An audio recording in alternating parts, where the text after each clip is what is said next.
Hi, this is Mr. Dan here. I wanted to share about my tomato castle that I've built behind me. My goal was to build something that I could have the tomatoes kind of move up through, and I wouldn't have to manage them very much by tying little strings to them.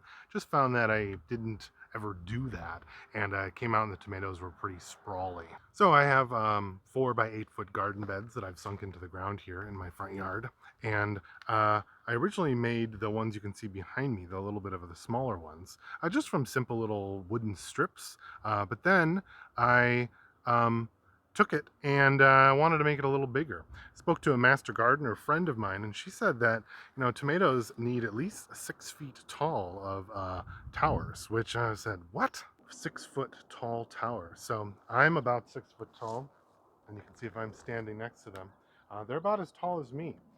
So I'm hoping that these indeterminate tomatoes are going to go all the way up and then all the way back down, and I'll have a huge tomato bounty. I did do another experiment with it as well, and that I had some tomatoes that kind of lived from last year. And here I'm in 10B, zone 10B, and I don't get any frosts. So we'll see if those tomatoes will regrow. I'm a little worried because I do see some wilt on them, but I'm hoping that they will maybe regrow and take it over. I've also started some fresh ones in case I need to do any emergency replacements.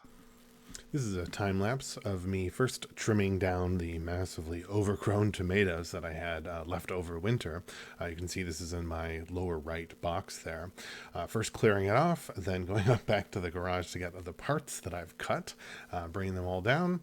I was originally going to cut each tomato back into like one strand and run it up through the tower, but they were so tangled that I couldn't really do it, and I ended up breaking a bunch of them. And that was the end of the first day. The second day, continuing my assembly, I started running those strips that I made from cut fence posts all the way up around the edges. My spacing was 16 inches or so, about 1.5 feet. I'm hoping that will be enough for them to grow up and not need any more supports. I also put that 2x6 down so I can stand on it and access all the pieces. And it came together pretty nicely. Well, that concludes this video on the tomato castle. I'll let you know how the summer progresses and if those tomatoes grow like they're supposed to.